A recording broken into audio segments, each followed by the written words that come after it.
करता घेतलेला अभंग वारकरी संप्रदायाच्या कळसस्थानी विराजमान असलेले श्री संत जगद्गुरु तुकाराम महाराज यांचा हा अभंग सेवेकरता निवडलेला आहे। या अभंगाचा जर सरळ अर्थ पाहिला तर तुकाराम महाराज आपल्याला सांगतात की बाबा तुम्ही देवाचं नामचिंतन करा, तुम्ही देवाला भजा, अखंड तुम्ही त्या पांडुरंगाचं स्मरण करा। सांगतो तुम्हासी भजारे विठ्ठला, नाही तरी गेला जन्मवार। तुकाराम महाराज सांगतात की तुम्ही देवाचं भजन करा, देवाचं नामचिंतन करा, नाही तरी तुमचा नरदेह वायाच गेलेला आहे। कारण संसाराची कितीही बरोबरी केली तरी संसार हा आतापर्यंत तरी कोणाचाच पूर्ण झाला नाही।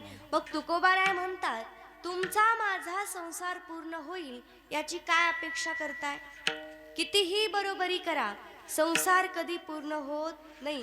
करिता बरोबरी दुरावसी दुरी, भवाची पुरी वाहवसी। एक दिवस आपण जाणार आहोत, त्या यमाचं बोलवणं येणार आहे, पण तरी सुद्धा आपण संसाराच्याच मागे मागे धावतोय।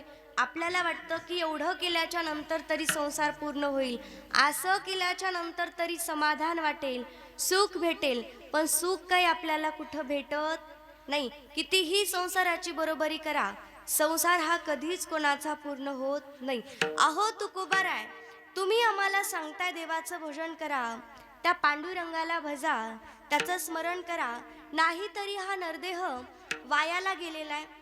एवढंच नाही, तुम्ही आम्हाला हेही सांगताय की संसार हा कधीच कोणाचा पूर्ण झाला नाही।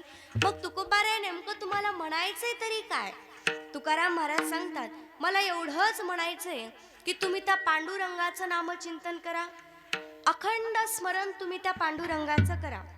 मग तुकोबाराय त्या पांडुरंगाचं जर नाम मुखामध्ये घ्यायचं म्हटलं तरी काय लागतं? जसं संसार पूर्ण करण्याकरता अनेक गोष्टी लागतात, तसं त्या देवाचं नामचिंतन करण्याकरता काय लागतं? तुकाराम महाराज सांगतात काही न लगे एक भावची कारण, तुका म्हणे आन विठोबाची। तुकाराम महाराज म्हणतात की मी त्या पांडुरंग परमात्म्याची शपथ घेऊन सांगतो, देवाचं नामचिंतन करण्याकरता, देवाचं नामस्मरण करण्याकरता काहीच लागत नाही, फक्त काय लागतं? अंतकरणामध्ये भाव लागतो। कितीही संसाराची बरोबरी करा, संसार हा कधीच कोणाचाच पूर्ण झाला नाही। करिता बरोबरी दुरावसी दुरी, भवाची पुरी वाहवसी।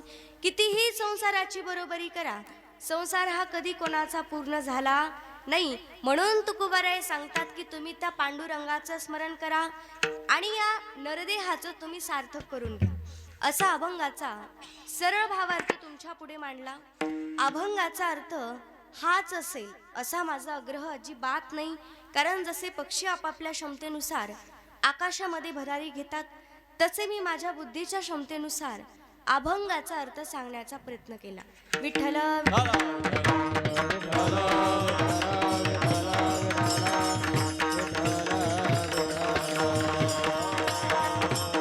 कीर्तनाला सुरुवात करण्यापूर्वी अल्पसा परिहार द्यायचा सांगण्यात फार दुःख वाटतंय। कैलासवासी सौभाग्यवती लोचनबाई उत्तमराव भोसले यांचा प्रथम वर्ष श्राद्धाचा हा कार्यक्रम आहे आणि आपल्या सर्वांचे विनीत म्हणजे श्री उत्तमराव साहेबराव भोसले या समस्त भोसले परिवाराकडून ही कीर्तन रूपी सेवा माझ्याकडे आली व समस्त गावकरी मंडळाकडून ही कीर्तन रूपी सेवा माझ्याकडे आली, तरी मी माझं परम भाग्य समजते। कीर्तनाला उपस्थित असलेले आमचे अशोक महाराज असतील, गणेश महाराज असतील, ओमकार महाराज असतील, आमचे गोड असा मृदंग वाजवतात असे महेश महाराज, आमचे मृदंगाचार्य महाराज असतील, किरण महाराज असतील, विनयकरी बाबा असतील, साऊंड सिस्टीमवाले दादा असतील व सर्वच संस्थेतील मुलं असतील, सर्वांच्या चरणावरती साष्टांग दंडवत प्रणिपात करते आणि सेवेला सुरुवात करते। विठ्ठल